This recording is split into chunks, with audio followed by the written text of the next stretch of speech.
Olá, meu nome é Beatriz Romualdo, eu sou R2 de Ginecologia e Obstetrícia do Hospital das Clínicas da UFG e hoje o tema da nossa aula será distúrbios do desenvolvimento sexual. Bom, os distúrbios do desenvolvimento sexual são definidos como um grupo heterogêneo de condições congênitas que resultam na discordância entre o sexo cromossômico, gonadal e ou anatômico do indivíduo. Em 2006, com o intuito de se fazer uma revisão e uma atualização sobre o manejo dessa condição, foram reunidos 50 profissionais internacionais experts nesse assunto, que juntos, após estudos baseados em evidências da literatura, criaram um consenso de Chicago, em que os DDS foram classificados em 3 categorias baseadas no cariótipo. DDS para anomalias cromossômicas, DDS 46XX e DDS 46XY, sendo que as malformações millerianas, as digenesias gonadais e a hiperplasia adrenal congênita também foram incluídas nessa classificação. Nesse consenso, foi proposta também uma revisão da nomenclatura utilizada, uma vez que termos como intersexo, pseudohermafroditismo, hermafroditismo, reversão sexual, podem muitas vezes ser considerados pejorativos e constrangedores, e também confusos para os pais e para os profissionais. Dessa forma, foi proposto o termo distúrbios do desenvolvimento sexual para englobar todas essas situações. E, segundo o consenso, essa mudança também foi importante para integrar todos os processos nos aspectos genéticos, moleculares do desenvolvimento sexual.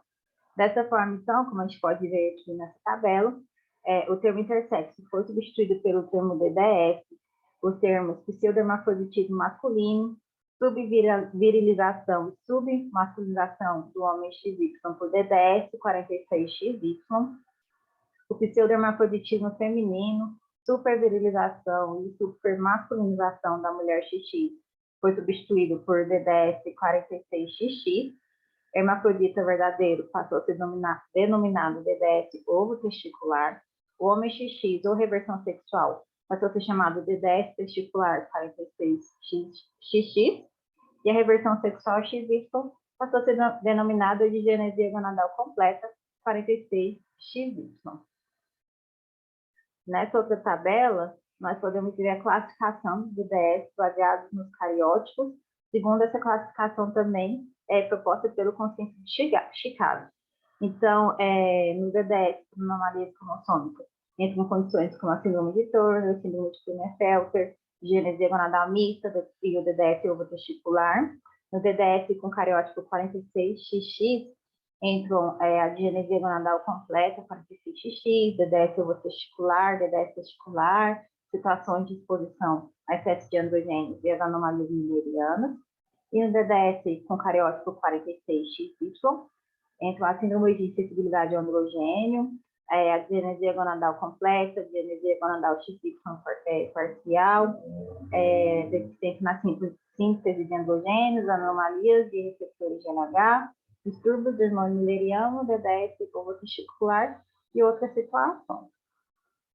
Nesse consenso, também são orientados alguns cuidados gerais no manejo dessa condição, como, por exemplo, evitar uma atribuição de gênero antes da avaliação especializada de recém-nascidos, promover um acompanhamento multidisciplinar com uma equipe experiente desses pacientes, garantir que todos os indivíduos recebam uma atribuição de gênero, manter um canal aberto de comunicação com o paciente e com os familiares e encorajar que estes participem na tomada de decisões, respeitar as preocupações inerentes a essa condição e também garantir o sigilo.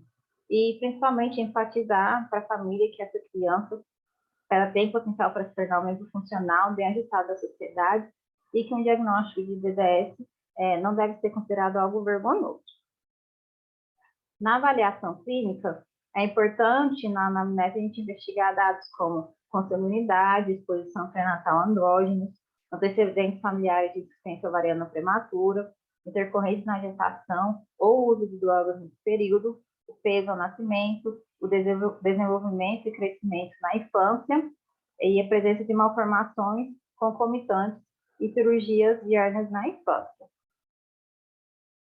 Já no exame físico e ginecológico, é importante a gente ter uma atenção cuidadosa, com destaque para o fenótipo dos órgãos genitais, E algumas características sugerem o diagnóstico de DDS em recém-nascidos e crianças, como, por exemplo, a presença de genitália ambígua, a hipertrofia de clitóris, uma fusão total ou parcial das pregas labiais, presença de massa inguinal ou labial, seio urogenital comum, presença de estigmas da síndrome de Turner, uma genitália masculina aparente, com testículos não descidos laterais, micropênis, hiposfágia, uma história familiar de BDS e uma discordância entre a aparência genital e algum cariótipo que tenha sido realizado no pré-natal.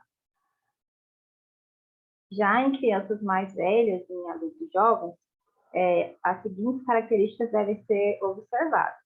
É necessário a gente avaliar, né, o estágio de desenvolvimento puberal de mamas e pelos, observar estigmas da síndrome de Turner também, presença de hernias inguinais, a purificação pubiana, se é presente, caso ausente, estatura, medida do clitóris, a presença da vagina, a presença de hirsutismo, se há alguma genitália ambígua que não tenha sido identificada anteriormente e se há sintomas como a menorreia primária. Os exames complementares devem ser solicitados com critério e baseados nos achados da história e do exame clínico, sendo que os mais utilizados são a ultrassonografia pélvica e abdominal, para avaliação dos órgãos genitais internos, das adrenais, do trato urinário, algumas dosagens hormonais, como a dosagem de FSH, LH, testosterona, 17-hidroxitestosterona, FSH, prolactina, e a realização do cariótipo. Caso a etiologia não esteja muito clara, a gente pode lançar mão de outros exames para avaliar para aumentar, ampliar essa avaliação, de acordo com as principais suspeitas, como teste de FSH, citoscopia, vaginoscopia, algum estudo molecular de gene específico ou painel específico. Agora, relembrando a embriologia para a gente entender melhor o TDS, como a gente vê nessa figura, no desenvolvimento da genitália interna, a gente observa que há um estágio diferenciado do desenvolvimento sexual até cerca da 7ª semana de gestação. Nesse estágio, os ductos de Wolff e os ductos de Miller, eles estão presentes em todos os embriões. Na presença do gene SRI, que é uma região determinante do sexo do cromossomo Y, ocorre a diferenciação testicular. Dessa forma, as células de Sertoli vão produzir o hormônio antimilleriano, que vão inibir o desenvolvimento do ducto de Miller, ou ducto paramesonexo, e vai inibir, assim, a formação das tubas uterinas e do útero. Já as células de Leydig vão produzir os androgênios, que vão manter o desenvolvimento dos ductos de Wolff, ou ductos mesométricos, e também vão levar à diferenciação dos órgãos genitais externos. Quando o cariótipo é XX, há uma diferenciação passiva para o fenótipo feminino, e os ductos de Miller vão formar a tuba, o útero e o terço superior da vagina, e os 2 terços inferiores da vagina e da vulva vão ser originários do seio urogenital.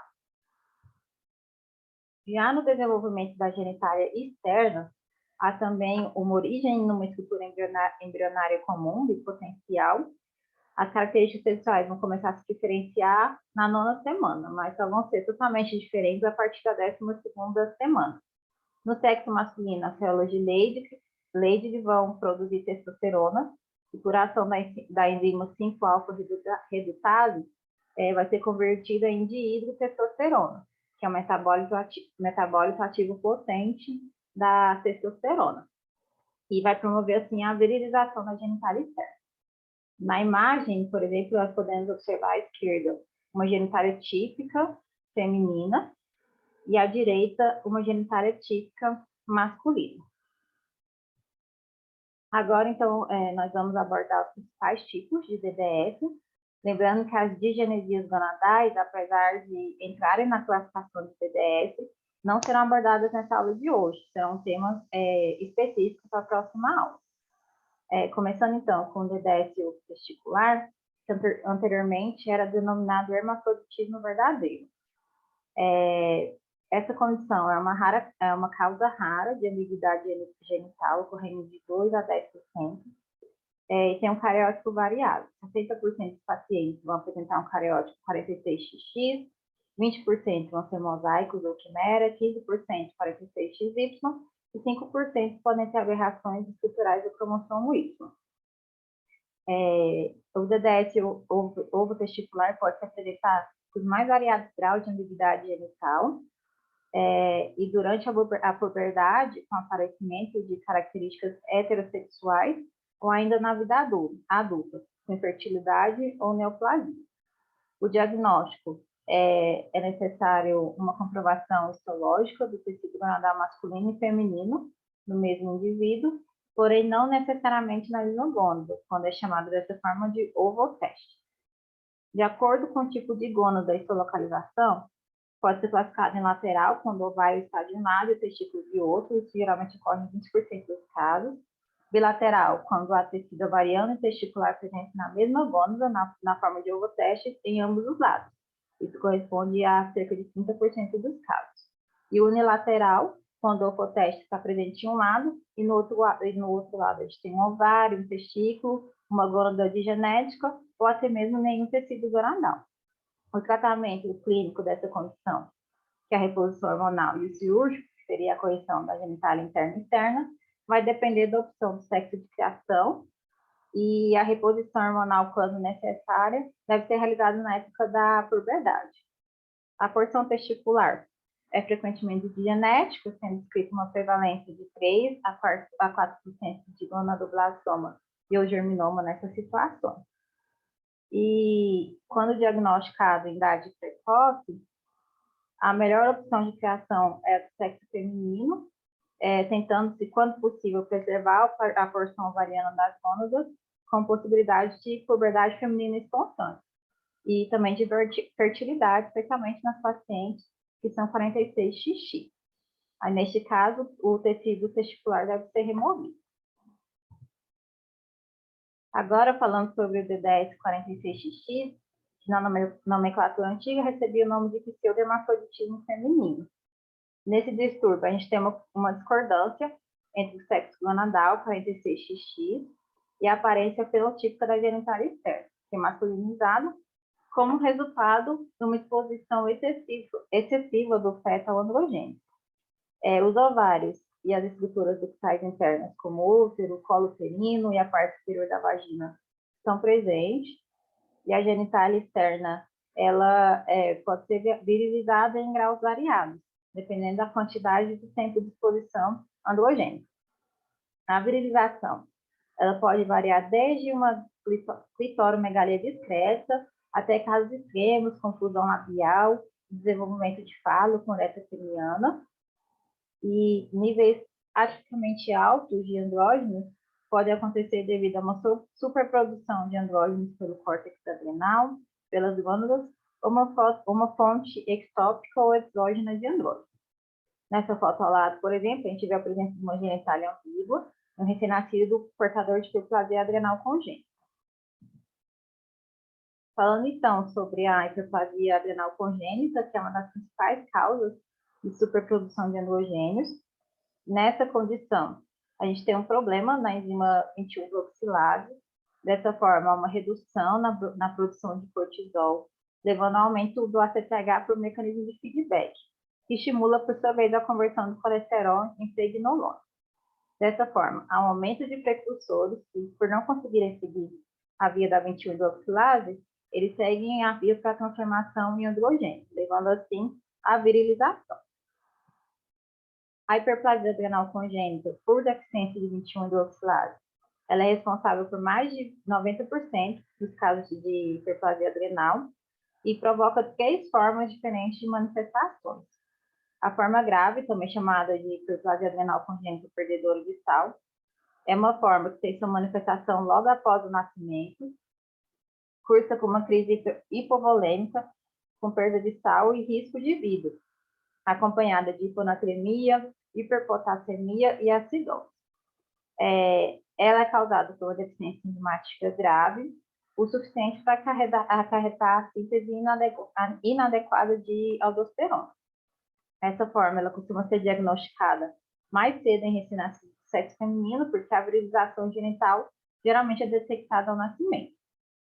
A forma virilizante simples é caracterizada por recém-nascidos virilizados ou com genitália ambígua, ou com meninos masculinizados de crescimento rápido na idade de 6 a 7 anos.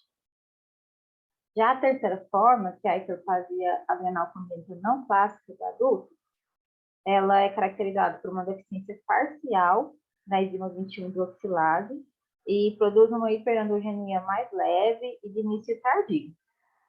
Os sintomas hiperandrogênicos da forma não clássica, eles são leves, costumam surgir na puberdade ou mais tarde, sendo mais comum se observar as anormalidades ovulatórias e manifestações compatíveis com TOP, hirsutismo sem oligomenorreia e a elevação dos níveis circulantes de andrógenos sem sintomas. 5 a 20% dos casos dessa forma não clássica é descoberta devido à presença de puberdade precoce. E o diagnóstico da hiperplasia adrenal congênita por deficiência de 21-hidroxilase é feito pela dosagem de 17 hidroxiprogesterona. Se orienta a fazer a pesquisa pela manhã e durante a fase folicular.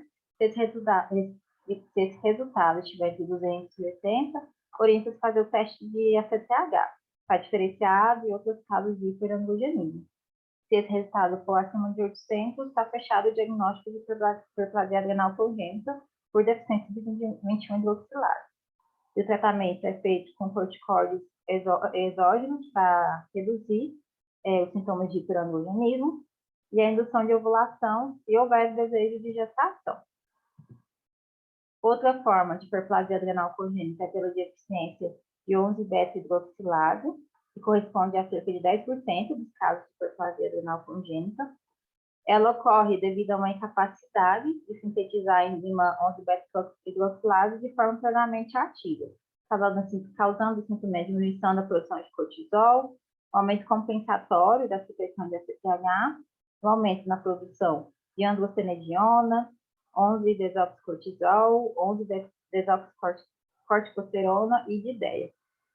Dessa forma, ela cursa com hipertensão, ao invés de cursar com deficiência de mineralocorticoides, e ela tem duas manifestações. A forma clássica grave, que ocorre em cerca de 2/3 de pacientes. Nessa forma, uma hipertensão leve a moderada durante os primeiros anos de vida e sinais de excesso de androgênio. Já na forma leve não clássica, nas crianças, a gente vai observar uma virilização ou puberdade precoce, sem presença de hipertensão. E nas mulheres adultas, geralmente, elas buscam um tratamento devido ao início pós-puberal, hirsutismo, acne e amenorreia. O diagnóstico da deficiência de 11-beta-hidroxilase de início tardio é feita quando os níveis de 11-desoxicortisol são maiores que 25 após o estímulo com ACTH.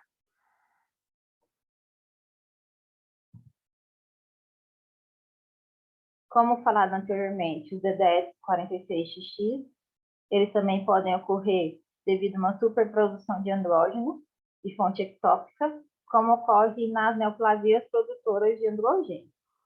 A gente deve suspeitar essa condição em pacientes que tenham hirsutismo acentuado, virilização, ou sinais recentes e rapidamente progressivos de excesso de androgênio. As origens mais comuns são os tumores secretores de andrógeno, das glândulas suprarrenais e dos ovários. Nas meninas pré-púberes, esses tumores eles podem causar sinais de puberdade precoce heterossexual, além de hirsutismo, acne e virilização. Na investigação, a ultrassom transvaginal e abdominal podem ajudar na avaliação de achados sugestivos de neoplasia ovariana, e o ultrassom Doppler pode aumentar a exatidão do diagnóstico da localização do tumor.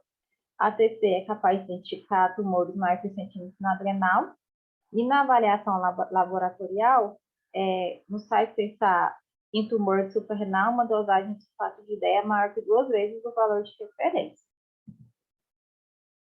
As neoplasias ovarianas são os tumores produtores de androgênios mais frequentes. Os tumores nas células da granulosa correspondem a 1 a 2% de todos os tumores ovarianos e ocorrem principalmente em mulheres adultas, com maior frequência após a menopausa. Nesses casos, a esterectomia abdominal total e a salpingo ou florectomia bilateral são os tratamentos de escolha. Caso a paciente queira preservar a fertilidade, pode escolher uma conduta mais conservadora, como a salpingo-oophorectomia unilateral e a realização de estadiamento meticuloso. O potencial maligno dessas lesões é variável.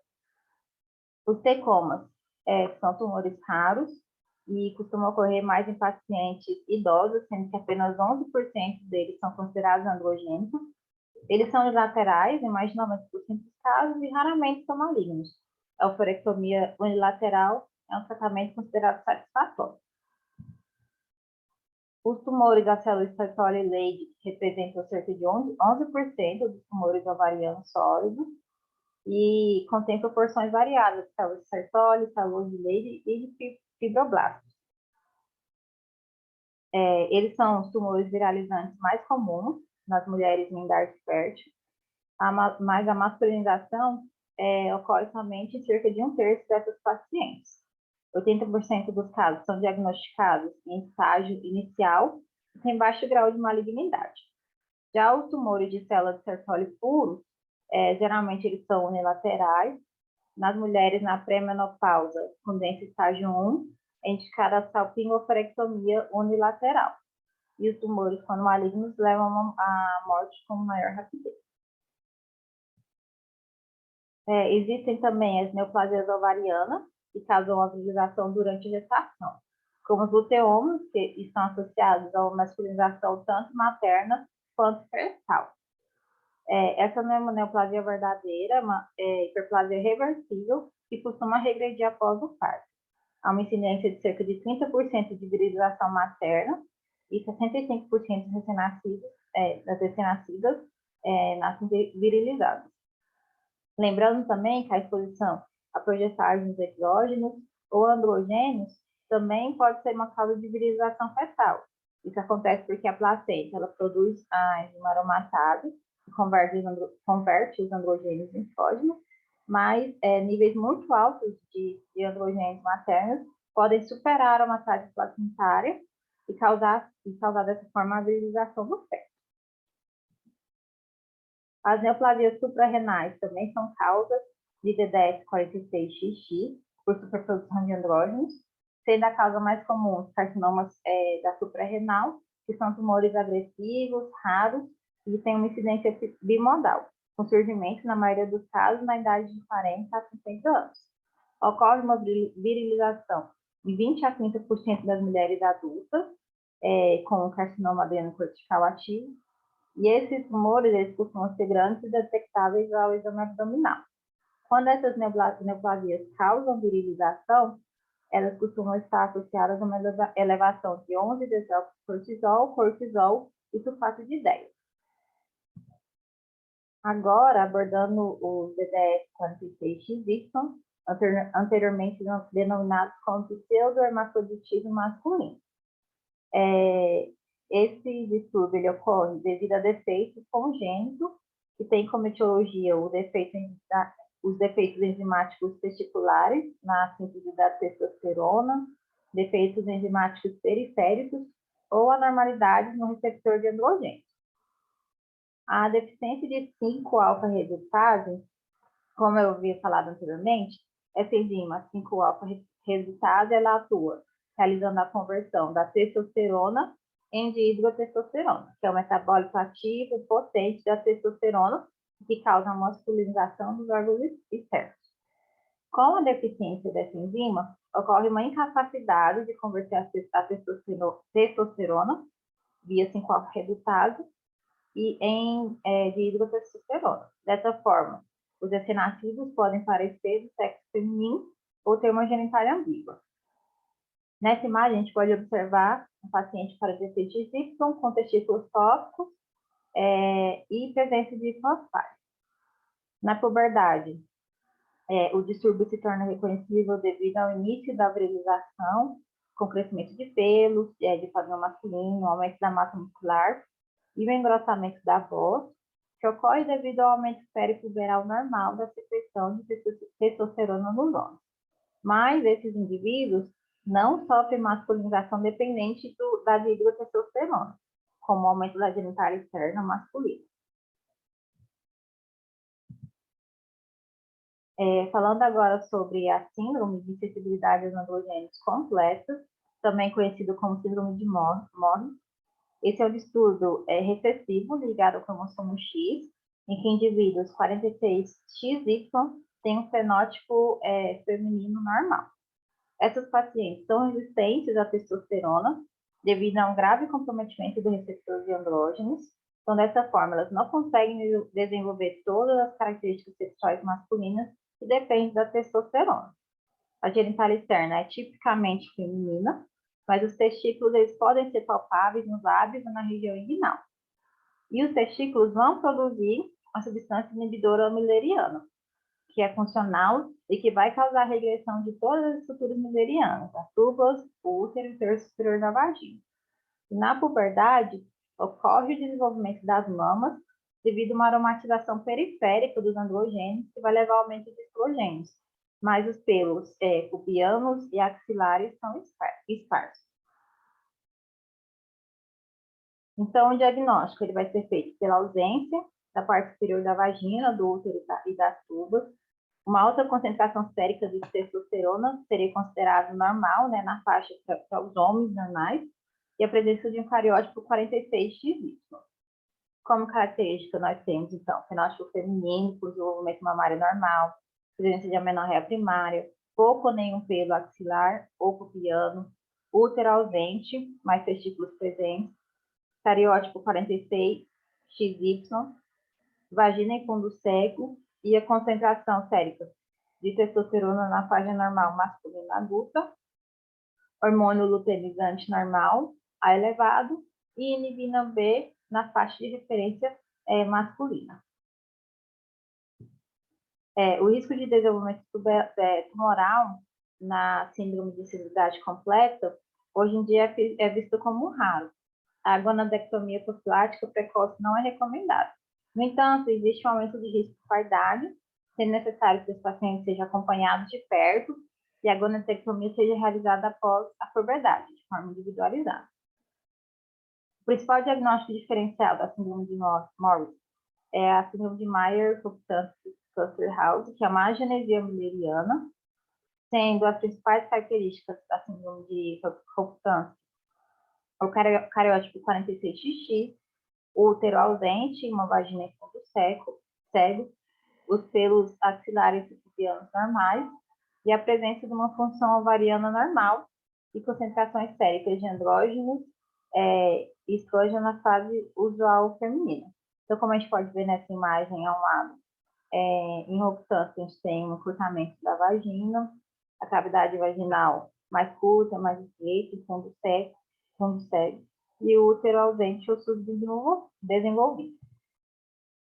A síndrome de insensibilidade parcial aos androgênios está associada a um comprometimento menos grave da função do receptor de androgênio e o fenótipo é variável, desde mulheres com graus leves de virilização até homens que podem ser férteis, mas pouco virilizados. O diagnóstico ele é feito pelo cariótipo 46XY e requer a dosagem dos níveis de androstenediona, testosterona e de hidrotestosterona para excluir os defeitos na síntese de testosterona, deficiência de 5-alfa-redutase. E também a presença de marcadores de células de Sertoli, como hormônio antimülleriano e inibina B, para afastar uma hipótese de digenesia gonadal parcial. Esse é um quadro em que podemos observar as principais características clínicas e genéticas da síndrome de sensibilidade aos androgênios em todos os seus fenótipos. Agora, então, vamos para o artigo. O artigo escolhido é um artigo de revisão, que foi publicado em 2015, tendo como título Risco de malignidade gonadal e gonadectomia profilática em distúrbios do desenvolvimento sexual. Na introdução, então, este artigo fala sobre os principais problemas relacionados ao DDS, seu risco de desenvolvimento do tumor gonadal e das alterações hormonais indesejáveis que ocorrem pela ativação gonadal durante a puberdade, que podem levar a clitoromegalia, hirsutismo e engrossamento da voz. O manejo dessas condições Existe compreensão na anatomia da genitália interna e externa, do cariótipo, do sexo de criação e fatores psicossociais. E a decisão e o momento apropriado da gonadectomia profilática são questões importantes, que vão depender do subtipo do DDS, a idade do paciente e o nível de testicularização da gônada. O ambiente gonadal fetal aberrante e a diferenciação anômala das células germinativas são importantes fatores para o desenvolvimento de tumores de células germinativas, que podem ser do tipo seminoma ou não seminoma. O carcinoma in situ e o gonadoblastoma são tumores benignos não invasivos mais comuns, que levam ao desenvolvimento de tumores das células germinativas invasivas, e um protocolo ideal nesses casos ainda é controverso. A presença do cromossomo Y e a localização abdominal ou inguinal da gônada aumenta o risco de desenvolvimento tumoral, e a idade de desenvolvimento do tumor vai variar de acordo com a etiologia do DDS. O risco é menor, menos que 5%, em pacientes com síndrome de insensibilidade androgênica completa e DDS ovotesticular. E há um aumento de risco de 15% a 60% em pacientes com digenesia gonadal 46XY. Na digenesia completa e parcial, observa-se um alto risco em pacientes que possuem o cromossomo Y. Na digenesia gonadal completa 46XY, há um risco de 15% a 50%. Na digenesia gonadal parcial 46XY, há um risco de 16% a 30%. E na digenesia gonadal associada ao cariótipo com mosaicismo, há um risco de 15% a 40%. Dessa forma, em homens com digenesia parcial 46XY, indica-se a gonadectomia. Se as gônadas não forem escrotais, se houver um fenótipo ambíguo, ou também pela insuficiência da função testicular. Nas meninas com digenesia gonadal completa, 46XY, é recomendada a gonadectomia bilateral precoce no momento do diagnóstico. Nesses casos, o tumor mais comum é o gonadoblastoma. Na digenesia gonadal mista, o risco é de 20% a 25% e pode aumentar até 46% aos 40 anos de idade. Nas meninas, é recomendada a gonadectomia bilateral durante a primeira infância ou no momento do diagnóstico, devido ao risco de malignidade e também devido à função gonadal insuficiente. Nos meninos, recomenda-se que a gônada fibrosada seja removida em um período precoce e a gônada digenética seja preservada no escroto e que seja realizado um acompanhamento de perto. Nos casos em que se há dúvida sobre o desenvolvimento da identidade de gênero, como naqueles casos com a presença de genitália ambígua, a gonadectomia ela pode ser adiada até o final da infância. Na síndrome de Turner, sugere-se que seja feita uma busca pelo cromossomo oculto, com métodos mais sensíveis, como PCR ou FISH. O risco de tumor gonadal antes da segunda década é de 15% a 33%, quando há presença do Y em mosaicismo. Em geral, a gonadectomia profilática é recomendada se o cromossomo Y ou se a virilização ou se houver virilização. E a preservação de ócitos e de folículos pode ser uma opção para aquelas pacientes que desejam uma gestação no futuro. O DDS ovotesticular, na maioria dos casos, cerca de 87%, vai cursar com cariótipo 46XX. 50% das gônadas elas vão ser não descendentes laterais, e a gônada descendente geralmente se localiza no lado direito, sendo o testículo ou ovoteste. O risco de tumor de células germinativas vai depender do grau de diferenciação gonadal e também pela presença de material cromossômico Y, sendo o risco de malignidade considerado baixo, de 2% a 10%, no DDS ovotesticular 46XY. Em meninas que têm ovoteste intraabdominal, a gônada deve ser removida pela presença, né, do cromossomo Y. E nos demais casos, sugere-se uma avaliação personalizada, podendo-se aguardar a definição de identidade de gênero, e a gonadectomia pode ser postergada até o final da infância. Nos efeitos na biossíntese de testosterona, nos pacientes com a escolha do sexo masculino, indica-se a correção cirúrgica para a genitália externa e do testículo não descido. Já nos pacientes criadas como mulheres,